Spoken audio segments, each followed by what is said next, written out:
आकाशवाणी गोरखपुर से समाचार दर्शन।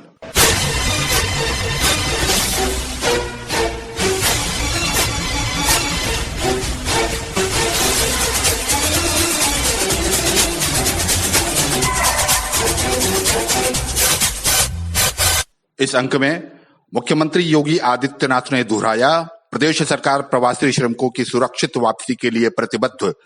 अब तक 1361 श्रमिक विशेष रेलगाड़ियों से 18,62,000 से अधिक प्रवासी कामगार राज्य में वापस लौटे। आईआईटी कानपुर के छात्रों ने एलिम्को के साथ मिलकर बनाई अत्याधुनिक डिसइंफेक्टेंट टनल और कोरोना संक्रमण से बचाव के लिए वरिष्ठ चिकित्सकों की सलाह।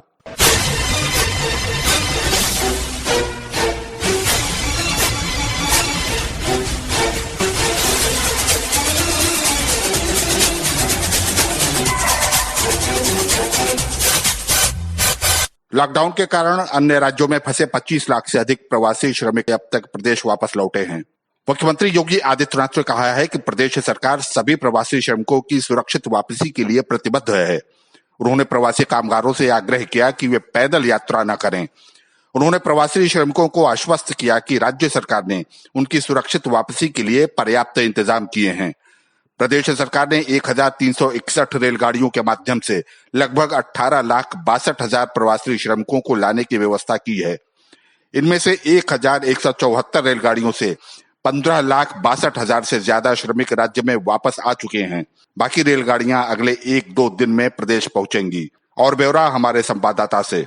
राज्य में अब तक गुजरात से सबसे ज्यादा 430 श्रमिक विशेष रेलगाड़ियां आई हैं। इनसे 6,18,000 के करीब कामगारों को लाया गया है। इसके बाद महाराष्ट्र से 258 रेलगाड़ियों का आगमन प्रदेश के विभिन्न रेलवे स्टेशनों पर हुआ है। इनके जरिए 3,43,000 से अधिक श्रमिकों को वापस लाया गया है। पंजाब से 196 रेलगाड़ियों से 2,25,000 के करीब कामगार राज्य में वापस लौटे हैं। इसके अलावा दिल्ली से 76, कर्नाटक से 42, राजस्थान से 32, तमिलनाडु और तेलंगाना से 18, गोवा से 14, केरल से 9, आंध्र प्रदेश से 8 और मध्य प्रदेश से 2 श्रमिक विशेष रेलगाड़ियां मजदूरों को लेकर राज्य में आई हैं। सबसे अधिक श्रमिक विशेष रेलगाड़ियां गोरखपुर में आई हैं। यहां अब तक 192 रेलगाड़ियां पहुंच चुकी हैं, जिनसे 2,41,000 से अधिक श्रमिकों को लाया गया है। लखनऊ में 80 रेलगाड़ियों से 1,02,369 लोग आए हैं। इसके अलावा देवरिया में 71, जौनपुर में 84, वाराणसी में 75, गोंडा में 61, बस्ती में 55, मऊ में 37, अयोध्या में 32, कानपुर में 16, आगरा में 10, चंदौली में 12 रेलगाड़ियां अब तक पहुंच चुकी हैं। समाचार दर्शन के लिए गोरखपुर से मैं आदित्य शुक्ला। बलरामपुर में भी श्रमिक विशेष रेलगाड़ियों का आगमन जारी है। हमारे प्रतिनिधि की एक रिपोर्ट। जनपद बलरामपुर में स्पेशल श्रमिक रेलगाड़ियों द्वारा प्रवासी श्रमिकों का आना जारी है। जिले में अब तक 18 से अधिक स्पेशल श्रमिक ट्रेन आ चुकी हैं। ट्रेन से आ रहे गैर जनपद के प्रवासी श्रमिकों का थर्मल स्क्रीनिंग कर उन्हें भोजन पानी उपलब्ध कराकर बसों द्वारा उनके गृह जनपद भेजा जा रहा है।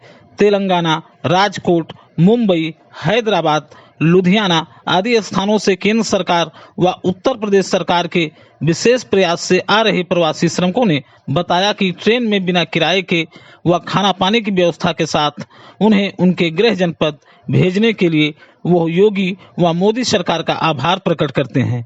प्रवासी श्रमिकों ने कहा कि मेरा नाम प्रभुनाथ शुक्ला है। मैं ग्राम रानीकुंडा एकोना श्रावस्ती का रहने वाला हूँ और मैं दिल्ली से आया हूँ। मैं माननीय नरेंद्र मोदी जी और हमारे योगी जी को मैं बहुत बहुत बधाई देना चाहूँगा, क्योंकि हम लोग जिस परिस्थिति में पड़े हुए थे, बहुत विवश थे, लेकिन उन्होंने हमें इस जगह पर पहुंचा करके बहुत बड़ी असीम कृपा की है। इसलिए मैं उनको लाख लाख धन्यवाद देना चाहता हूं। मेरा कोई किराया नहीं लिया गया और मुझे निःशुल्क टिकट दिया गया, खाने पीने की व्यवस्था दी गई। मैं सुमन बोल रही हूँ, दिल्ली से बलरामपुर तक आई हूँ और मुझे किसी बात की दिक्कत नहीं हुई और सब सुविधा मुझे मिली है। बलरामपुर ट्रेन में खाना वगैरह सब कुछ मिला और बलरामपुर आकर मुझे खाना मिला है। मैं योगी जी का मैं थैंक यू बोलना चाह रही हूँ और मोदी जी का भी धन्यवाद बोल देना चाह रही हूँ। मेरा नाम लक्ष्मी है। मैं दिल्ली से आई हूँ। मेरा कोई किराया नहीं लगा ट्रेन से और मैं मोदी जी का और योगी जी को धन्यवाद करती हूँ। जहां बलरामपुर रेलवे स्टेशन पर ट्रेन से उतरने के बाद प्रवासी श्रमिकों व उनके परिवार वालों के चेहरों पर चमक देखी गई, वहीं मोदी सरकार व योगी सरकार को धन्यवाद देना भी प्रवासी श्रमिक नहीं भूले। समाचार दर्शन के लिए बलरामपुर से मैं राम कुमार मिश्रा। कोरोना संक्रमण से निपटने के लिए देश भर में निरंतर शोध हो रहे हैं।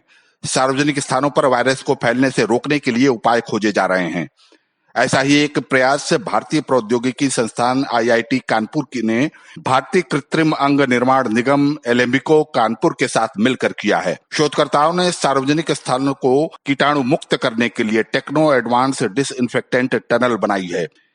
ये डिसइंफेक्टेंट टनल अल्ट्रासोनिक सेंसर से सुसज्जित है और पूरी तरह से स्वचालित है। टनल में 3 कीटाणु शोधन प्रक्रियाओं के साथ 2 कक्ष हैं, जो वायरस को बेअसर करने में मौजूदा अन्य समाधानों की तुलना में अधिक कुशल हैं। टनल के एक चैम्बर में व्यक्ति पर एक निसंक्रामक के द्रव्य के साथ छिड़काव होता है, जो अनुमोदित रासायनिक, आयुर्वेदिक अथवा हर्बल कीटाणुनाशक का पतला घोल हो सकता है। टनल के दूसरे चैम्बर में व्यक्ति को 70 डिग्री सेंटीग्रेड ताप पर गर्म हवा के साथ सुरक्षित पराबैंगनी किरणों के संपर्क में लाया जाता है।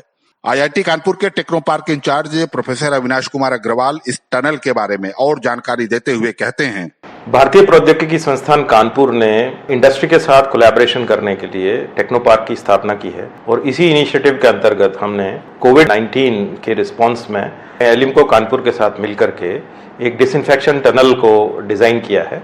इसका पूरा डिजाइन IIT कानपुर के छात्रों ने मिलकर के टेक्नो पार्क के अंतर्गत किया है और इसका पूरा फैब्रिकेशन जो है वो एलिम्को कानपुर में किया गया है और उसके बाद सारा इंस्ट्रूमेंटेशन IIT कानपुर में ही इसका हुआ है।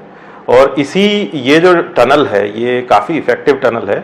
इसमें मल्टीपल ट्रीटमेंट होते हैं और हाईली ऑटोमेटेड टनल है और इसके अंदर पहले स्टेज में डिसइंफेक्टेंट का स्प्रे किया जाता है। ये डिसइंफेक्टेंट कोई भी सेफ केमिकल या आयुर्वेदिक सॉल्यूशन इसके अंदर स्प्रे किया जा सकता है और इसके अलावा दूसरे स्टेज में heat treatment up to 70 degree centigrade और उसके अलावा यूवी जो safe UV far UVC range है 222 नैनोमीटर की, जो स्किन के लिए और आईज के लिए सेफ है, उसका इस्तेमाल किया जाता है और इसकी वायरस किल एफिशिएंसी काफी अच्छी है और हमें उम्मीद है कि ये डिसइंफेक्शन टनल भारतवर्ष को जब इकोनॉमी ओपन अप होती है उसमें काफी सहयोग करेगी इकोनॉमी को ओपन अप होने में और ये एक उत्कृष्ट उदाहरण है इंडस्ट्री एकेडमिया कोलैबोरेशन।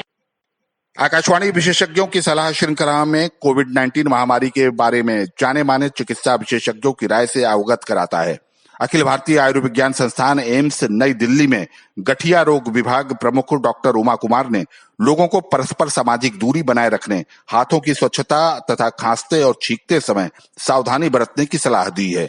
इस वायरस का क्योंकि कोई ट्रीटमेंट अवेलेबल नहीं है, इसलिए जो बिहेवियरल थेरेपी है लाइक हैंड हाइजीन, हाथों का बार बार धोना सोप वाटर से 20 सेकंड तक या फिर हैंड सैनिटाइजर यूज करना, सोशल या फिजिकल डिस्टेंसिंग मेंटेन करना, कॉफ एटिकेट्स, खांसने छींकने का एक प्रॉपर तरीका जो है वो समझना और उसको फॉलो करना। नई दिल्ली के अखिल भारतीय आयुर्विज्ञान संस्थान एम्स में वृद्धावस्था चिकित्सा विभाग के डॉक्टर प्रसून चटर्जी ने वरिष्ठ नागरिकों को घर में ही रहने की सलाह दी है, क्योंकि कोविड-19 संक्रमण से उन्हें ज्यादा खतरा है। सीनियर सिटीजन को एक्सरसाइज करते रहना है, चाहे वॉकिंग हो, चाहे रेजिस्टिव ट्रेनिंग हो, चाहे योगा हो, ब्रीदिंग एक्सरसाइज हो, और खुश रहना है। आपको ये नहीं समझना है this term is not actually social distancing, physical distancing. Unnecessary घर के बाहर मत जाइए, क्योंकि आपका जो इम्यून सिस्टम है वो कंपेरेटिवली यंग एज के मुताबिक वीक है। कम कम खाइए, बार बार खाइए, फ्रेश फूड, वेजिटेबल्स खाइए, क्योंकि उससे आपका इम्यून सिस्टम इंप्रूव होगी। आकाशवाणी से बातचीत करते हुए डॉक्टर राम मनोहर लोहिया अस्पताल नई दिल्ली के वरिष्ठ चिकित्सक AK वैष्णेय ने एक साथ अनेक बीमारियों से ग्रस्त रोगियों को सावधानी बरतने को कहा है।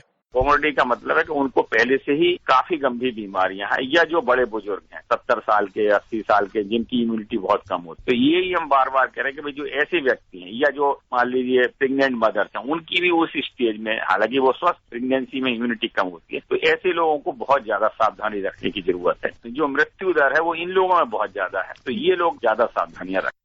नई दिल्ली के अखिल भारतीय आयुर्विज्ञान संस्थान एम्स के मनोरोग विभाग के प्रोफेसर डॉक्टर नंद कुमार ने लोगों को घर पर रहने, योगाभ्यास करने और परिवार के साथ समय बिताने की सलाह दी है। कोरोना संक्रमण को आए पूरे देश में 100 दिन से अधिक हो गया। पिछले 3 महीने में कोरोना के डर में कुछ कमी आई, तो हम उसको बेहतर समझ पा रहे हैं और हम ये भी समझ पा रहे हैं कि इन्फेक्शन कैसे होता है, कैसे ट्रांसमिट होता है, इसके सिम्टम्स क्या होते हैं। बहुत बार सिम्टम के अलावा भी लोगों को कोरोना होता है और हम ये भी समझ पा रहे हैं कि कोरोना को जितना हम लोगों ने कहा था कि बहुत ही सीरियस है, इससे बहुत लोग मर जाते हैं, वैसी बात नहीं है। इसलिए कि उसका डेथ रेट बहुत अधिक नहीं। हाँ, आपको एक रिस्क होता है, परेशानी होती है।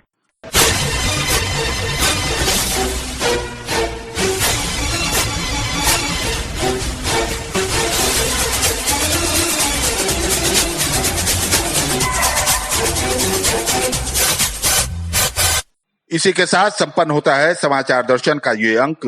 संपादन आदित्य शुक्ला और वाचन प्रमोद कुमार सिंह।